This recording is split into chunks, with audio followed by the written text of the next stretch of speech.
Hello friends, कैसे हैं आप लोग? अच्छे होंगे। प्रीवियस लेक्चर में हम इकोनॉमी की बात कर रहे थे, भारतीय अर्थव्यवस्था की बात कर रहे थे। भारतीय अर्थव्यवस्था की बात कर रहे थे जिसमें हमने क्या परिभाषा, संसाधन और अर्थव्यवस्था के प्रकार और अर्थव्यवस्था के जो क्षेत्र हैं उसकी बात कर ली थी। कुछ परिभाषा और देखेंगे, जैसे आर्थिक समृद्धि और आर्थिक विकास की बात करेंगे। ओके, तो आर्थिक समृद्धि क्या है? आर्थिक समृद्धि की बात की जाए तो आर्थिक समृद्धि मात्रात्मक रूप से होती है, यानी कि मात्रा में वृद्धि होती है, यानी कि सकल राष्ट्रीय उत्पाद जो होता है किसी भी देश का, उसमें क्या है, प्रतिवर्ष वृद्धि हो रही है। यानी कि अगर $100 का है, एग्जाम्पल मान लें, तो $110 बढ़ रहा है अगले साल, तो जो $10 बढ़ रहा है इसे क्या कहते हैं? मात्रात्मक वृद्धि। ठीक है, यह उत्पादन और आय में परिवर्तन को दर्शाती है। यानी कि हमारा क्या है, प्रोडक्शन बढ़ गया है, प्रोडक्शन बढ़ेगा तो आय बढ़ेगी। ओके, इस तरह क्या है, यह मात्रात्मक परिवर्तन को दर्शाती है आर्थिक समृद्धि।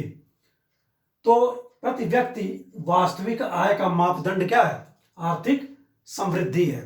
ओके, जैसे कि $110 बढ़ा, जनसंख्या 30 है, तो 30 से भाग देंगे, या $120 मान ले, 30 से भाग तो क्या होगा, प्रति व्यक्ति कितना आ जाएगा? 4 रुपीज। ठीक है, तो इस तरह क्या है, प्रति व्यक्ति आय क्या हो जाएगी? ₹4 हम आकलित कर सकते हैं। यानी कि प्रति व्यक्ति आय अगर बढ़ती है तो क्या है, यह समृद्धि का सूचक है। ओके, हालांकि समृद्धि का सूचक है और इसमें क्या, जनसंख्या को भी ध्यान में रखा जाता है। अभी हमने बात की, पूरी जनसंख्या से भाग देकर प्रति व्यक्ति आय क्या है, निकाला जाता है। ठीक है, आय बढ़ेगी तो क्या होगा, जीवन स्तर बढ़ेगा। ठीक है, लेकिन यह जरूरी नहीं है कि जीवन की जो क्वालिटी है, क्वालिटी ऑफ लाइफ है, वह क्या है, बढ़े। यह जरूरी नहीं है कि जीवन की गुणवत्ता क्या है, कि उसमें वृद्धि हो। ओके, तो इस तरह अगर हम इसकी एक परिभाषा गढ़ें तो कह सकते हैं कि एक समयावधि में, ठीक है, एक टाइम पीरियड में क्या है, किसी अर्थव्यवस्था में ओके होने वाली वास्तविक आय की वृद्धि को ही क्या कहते हैं, आर्थिक समृद्धि कहते हैं, और यह उत्पादन से संबंधित है। ठीक है, किसी समयावधि में किसी अर्थव्यवस्था में होने वाली वास्तविक आय की वृद्धि को ही क्या कहते हैं, आर्थिक समृद्धि कहते हैं। ओके, और यह उत्पादन की वृद्धि से संबंधित है। इस तरह आर्थिक समृद्धि की बात की हमने। नेक्स्ट बात करते हैं आर्थिक विकास की। आर्थिक विकास यानी कि इकोनॉमिक डेवलपमेंट जो है, यह एक बृहद कॉन्सेप्ट है। ठीक है, और आर्थिक विकास में क्या है, आर्थिक समृद्धि को सम्मिलित किया जाता है। ठीक है, अगर आय होगी तो आर्थिक विकास में उसका उपयोग किया जा सकता है। ठीक है, और आर्थिक विकास इस तरह क्या है, गुणात्मक यानी कि मल्टीपल व्यवस्था को प्रतिपादित करता है। ठीक है, इसमें जीवन की गुणवत्ता प्रदर्शित की जाती है। जीवन की गुणवत्ता प्रदर्शित कैसे की जाएगी, अभी हम बात करेंगे इसमें, PQVLI के थ्रू, SDI के थ्रू। ओके, इसमें जीवन की जो क्या है, गुणवत्ता प्रदर्शित की जाती है, ये गुणात्मक है। इसमें सामाजिक, सांस्कृतिक और आर्थिक क्या है, परिवर्तन होते हैं। ठीक है, मनुष्य के या किसी व्यक्ति के समाज में, उसकी कल्चर में और उसके इकोनॉमी में या अर्थव्यवस्था में उसके भी आर्थिक परिवर्तन होते हैं। ओके, तो आर्थिक विकास में हमने बात की, क्या है, गुणात्मक है, जीवन की गुणवत्ता को प्रदर्शित करता है, सामाजिक, आर्थिक, संस्कृति आदि का परिवर्तन होता है, यह व्यक्तिनिष्ठ है। ओके, व्यक्तिनिष्ठ है, परिमाणात्मक, लेकिन परिमाणात्मक मान संभव नहीं है। ठीक है, इसमें वृद्धि से क्या है, इसमें समृद्धि शामिल की जाती है। ओके, तो महबूब उल हक ने 1990 में क्या बात की कि गरीबी के विरुद्ध लड़ाई की बात कहा, किसको, आर्थिक विकास को। यानी कि आर्थिक विकास से क्या है, गरीबी के विरुद्ध हम क्या लड़ाई लड़ सकते हैं। ओके, यानी आर्थिक विकास से रिलेटेड कुछ क्या है, आर्थिक कल्याण है, यानी कि अर्थव्यवस्था क्या है, आर्थिक कल्याण की तरफ बढ़ जाती है। और ये आर्थिक कल्याण क्या है, या कैसे आर्थिक कल्याण की बात करें हम, कैसे, तो इसके कुछ संकेतक हैं, जैसे जीवन की भौतिक गुणवत्ता निर्देशांक, ठीक है, PQLI, ओके, इसको क्या कहते हैं, PQLI, physical quality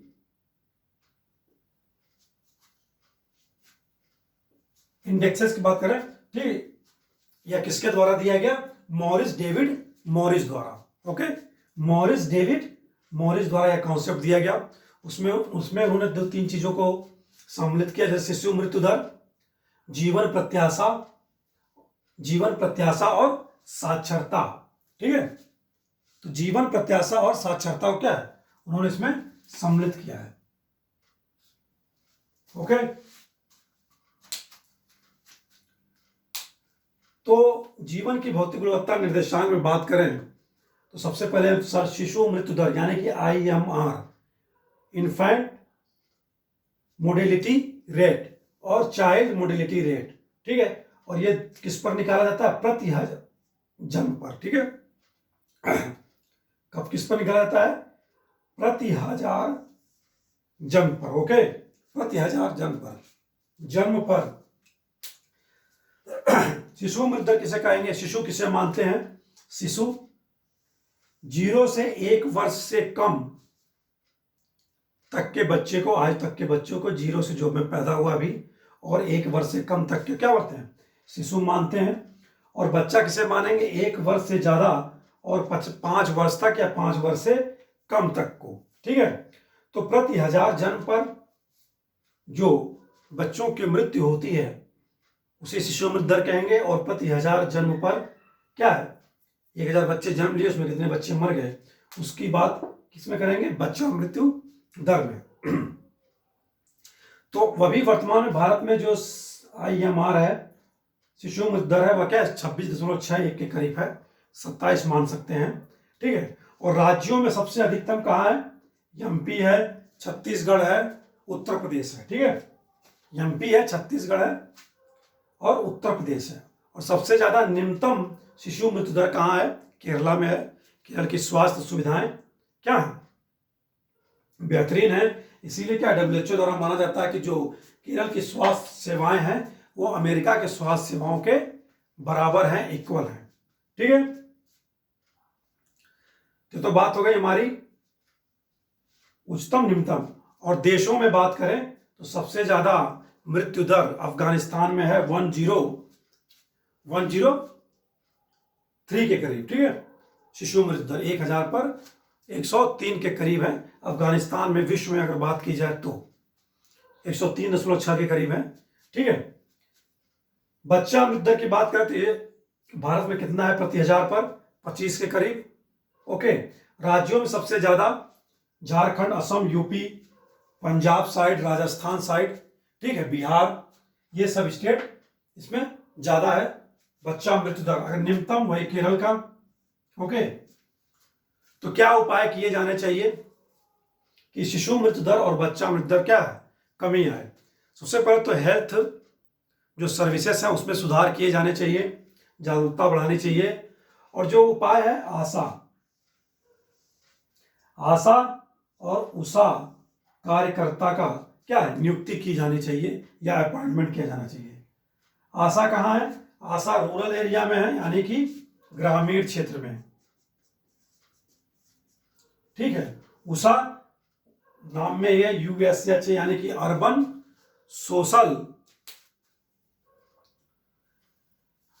social health activist, ठीक है, शहरी सामाजिक स्वास्थ्य कार्यकर्ता, ये शहरों में इनकी नियुक्ति की जानी चाहिए, इनका प्रशिक्षण अच्छे से होना चाहिए। और आशा कहाँ होते हैं, ग्रामीण क्षेत्रों में। तो आशा का फुल फॉर्म क्या हो जाएगा, एक्रीडेटेड यानी कि मान्यता प्राप्त या अधिकृत सोशल हेल्थ एक्टिविस्ट, ठीक है, मान्यता प्राप्त या अधिकृत सामाजिक स्वास्थ्य कार्यकर्ता, ठीक है। महिलाएं नियुक्त होती हैं इसके लिए। उनका काम क्या है, प्रसव कराना, ठीक है। जननी सुरक्षा कार्यक्रम चलाया 2011 में। तो उचित तरीके से स्वास्थ्य परीक्षण करना गर्भवती महिलाओं का, और प्रसव सही ढंग से कराना इनका काम होता है। आशा ग्रामीण क्षेत्र में काम करती हैं और उषा शहरी क्षेत्रों में। ठीक है, तो ये तो बात हो गई शिशु मृत्यु दर और बच्चा मृत्यु दर की। नेक्स्ट है जीवन प्रत्याशा, यानी कि लाइफ एक्सपेक्टेंसी, जीवंतता या लॉन्गेविटी, कब तक जिएगा व्यक्ति, क्या है औसत आयु जीने का। तो भारत में जो औसत आयु है फिलहाल अभी 70 वर्ष है, लेकिन अगर पूरे विश्व में बात की जाए तो मोनाको की है सबसे ज्यादा 87, फिर जापान 84.62 वर्ष। ठीक है, औसत आयु, उच्च औसत आयु की बात की हमने विश्व में, तो मोनाको सबसे ज्यादा, जापान, उसके बाद हांगकांग। ठीक है, मोनाको के बाद हांगकांग है, फिर जापान है, फिर साउथ कोरिया है, स्विट्जरलैंड, इटली। इस समय क्या है औसत आयु या जीवन जीने की जो प्रत्याशा है सबसे ज्यादा है। ठीक है, तो जीवन प्रत्याशा का यूज किया महबूब उल हक ने औसत आयु के लिए। एसडीआई जब ज्ञात करने की बात आई, एसडीआई अभी हम अलग से देखेंगे। 1990 में महबूब उल हक ने क्या है जीवन प्रत्याशा कॉन्सेप्ट को यूज किया था। ओके, 1990 में महबूब उल हक ने। तीसरा क्या है, मॉरिस डेविस मॉरिस सामने रखा है, पीक्यूएलआई में साक्षरता रखा है। तो भारत में जो साक्षरता है वह क्या है कि कोई भी व्यक्ति क्या करे, समझ के साथ पढ़ लिख ले। ओके, यही कितनी इक्वालिटी है क्या भारत में साक्षरता की, अपना नाम पढ़ने लिखने आए या और भी कुछ चीजें क्या है समझ के साथ पढ़ लिख ले रहा है, तो इसे क्या है साक्षरता माना गया है। ठीक है,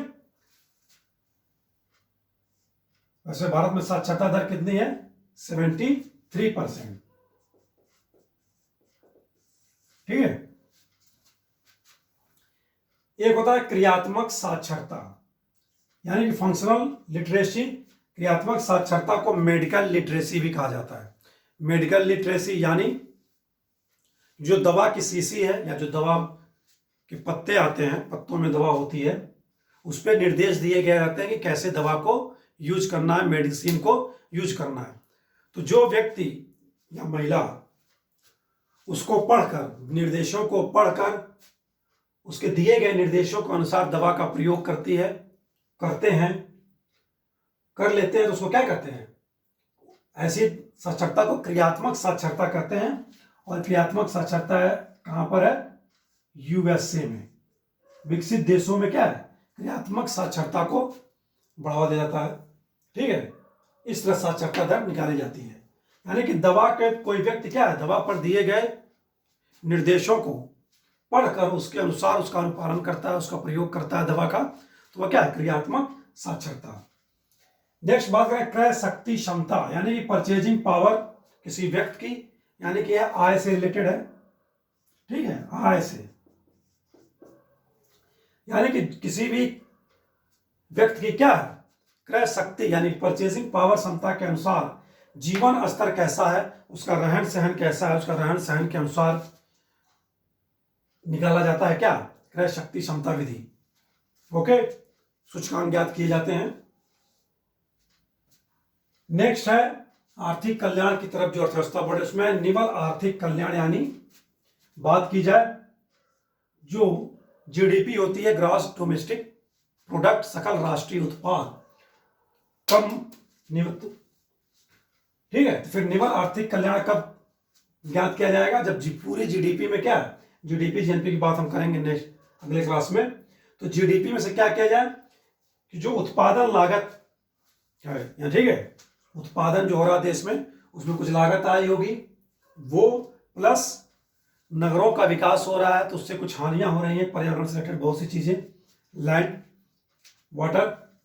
तो नगरीकरण से जो हानियां हो रही हैं वो, प्लस जो देश में क्या है छुट्टियां भी होती हैं, अवकाश भी होते हैं, ओके, हॉलीडेज होते हैं, उनसे भी नुकसान होता है देश को।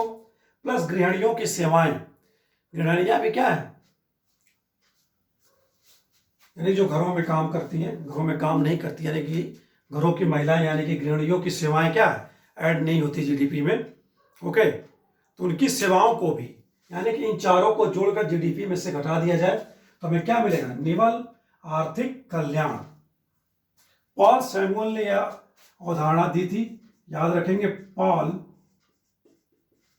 सैमुअलसन है, ठीक है, पॉल सैमुअलसन। निवार आर्थिक कल्याण। नेक्स्ट क्या है, पीक्यूएलआई में शामिल करेंगे, आर्थिक कल्याण में शामिल करेंगे अर्थव्यवस्था की। मानव विकास सूचकांक एसडीआई किसके द्वारा जारी किया जाता है? मानव विकास सूचकांक United Nation Development Programme UNDP द्वारा।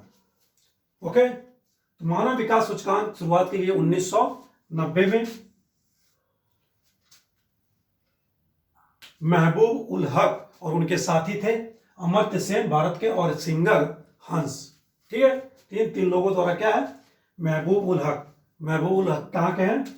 महबूब उल हक कहाँ के अर्थशास्त्री थे? पाकिस्तान के, ठीक है, पाकिस्तान के। तो एसडीआई किसके द्वारा निकाली जाती है प्रतिवर्ष? यूएनडीपी द्वारा। और यूएनडीपी द्वारा वर्ष 2010 में क्या है, जीवन प्रत्याशा, शिक्षा और आय को क्या है, शामिल किया गया मानव विकास सूचकांक में, इन तीनों को, ठीक है। कब शामिल किया गया? 2010 में, याद रखेंगे 2010 में। हालांकि मानव विकास सूचकांक 1990 से निकाला जा रहा था। ओके, तो इसमें 3 आयाम हैं, इधर आयाम लिखे हैं और इधर सूचकांक लिखे हैं। 3 आयाम कौन कौन से हैं? दीर्घ और स्वस्थ जीवन होना चाहिए, यानी कि जीवन प्रत्याशा जिसकी बात करते हैं हम, 70 वर्ष, 87 वर्ष, 84 वर्ष, या दीर्घ होना चाहिए और क्या है, स्वस्थ भी होना चाहिए, ठीक है। उसके लिए क्या है सूचकांक? जीवन प्रत्याशा सूचकांक है, ठीक है, मानव विकास में। दूसरा है ज्ञान या शिक्षा सूचकांक की बात करें, वो कैसे निकाले जाती हैं? स्कूल का औसत वर्ष, इसमें 2 तरह से निकाला जाता है, एजुकेशन का, शिक्षा का। स्कूल का औसत वर्ष और स्कूल के प्रत्याशित वर्ष, यानी कि स्कूल में कितने औसत वर्ष कोई बिताए, यानी कि इसका यह माना जाता है 5.4 वर्ष तक, ठीक है। और स्कूल में प्रत्याशित वर्ष, यानी कि स्कूल में कितने प्रत्याशित वर्ष रहना चाहिए, यह है 11 करीब 8 वर्ष के करीब है, 8 है या 9 है, कुछ ऐसे ही है, ठीक है, यानी कि 11.8 वर्ष। तो शिक्षा का सूचकांक कैसे निकाला जाता है? स्कूल के औसत वर्ष, कितना औसत वर्ष के, यानी कि 5.4 वर्ष आना चाहिए, और स्कूल के प्रत्याशित वर्ष जो होते हैं, ठीक है, उसका जो निकाला जाता है वो 11.8 वर्ष के हिसाब से सूचकांक निकाले जाते हैं, ठीक है, मानव विकास सूचकांक शामिल करता है। नेक्स्ट है तीसरा, जीवन स्तर सूचकांक। तो जीवन स्तर सूचकांक यानी कि रहन सहन के लिए हमने बात की थी यहां पर, उसके अनुसार, यानी कि यह आय सूचकांक है, यानी कि आय में वृद्धि होगी तो,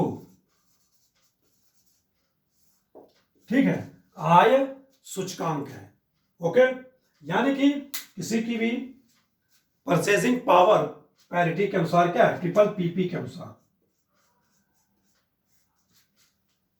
यानी क्रय शक्ति क्या है नागरिकों के, उसके आधार पर उसका उनका क्या है, जीवन स्तर कैसा है, रहन सहन कैसा है, यानी डिपेंड किस पे कर रहा है, आय पर।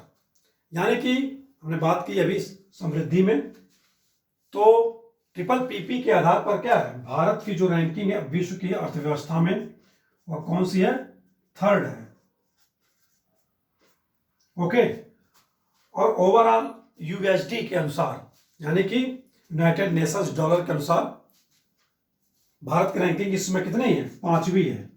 यूएसडी के तहत भारत की रैंक क्या है, 5th है। इसके अनुसार 3.7 ट्रिलियन क्या है, डॉलर इकोनॉमी किसकी है, भारत की है, 3.7। इसके अनुसार भारत विश्व की 5वीं अर्थव्यवस्था है। ओके, तो क्रय शक्ति क्षमता अनुसार निकाली जाती है, किसके अनुसार, जीवन स्तर, किसके अनुसार निकाला जाता है, क्रय शक्ति क्षमता ट्रिपल पीपी के अनुसार। तो भारत से बड़ी 5 अर्थव्यवस्थाएं कौन कौन सी है, यूएसए, चाइना, जर्मनी, जापान, ठीक है। यूएसए का करीब 27 से 28 ट्रिलियन डॉलर है। और इस ओवरऑल एसडीआई में 2023 में भारत की रैंकिंग कितनी है, 132, याद रखेंगे 132, 132वीं रैंक है भारत की एसडीआई में 2023 में। ठीक है, यूएनडीपी की बात की हमने, एसडीआई की बात की। एसडीआई 0 से 1 तक निकाला जाता है, इसके बीच में होते हैं तो विकास, एसडीआई मानव विकास निकाला जाता है, तो क्या सर्वोत्तम है 0 से 1 के तक। ठीक है, ये तो बात हो गई हमारे क्या मानव विकास सूचकांक से रिलेटेड, और आर्थिक समृद्धि और आर्थिक विकास की परिभाषा देखी हमने। ठीक है, और अर्थव्यवस्था आर्थिक कल्याण की तरफ बढ़ रही है, उसके सूचकांक की बात की हमने, सारे सूचकांकों की, शिशु मृत्यु दर, बाल बच्चा मृत्यु दर, ठीक है, साक्षरता एकात्मक सूचकांक। ओके, तीसरा हमने बात कर ली। आज के वीडियो में बस इतना ही रखेंगे। नमस्कार, thanks for watching the video.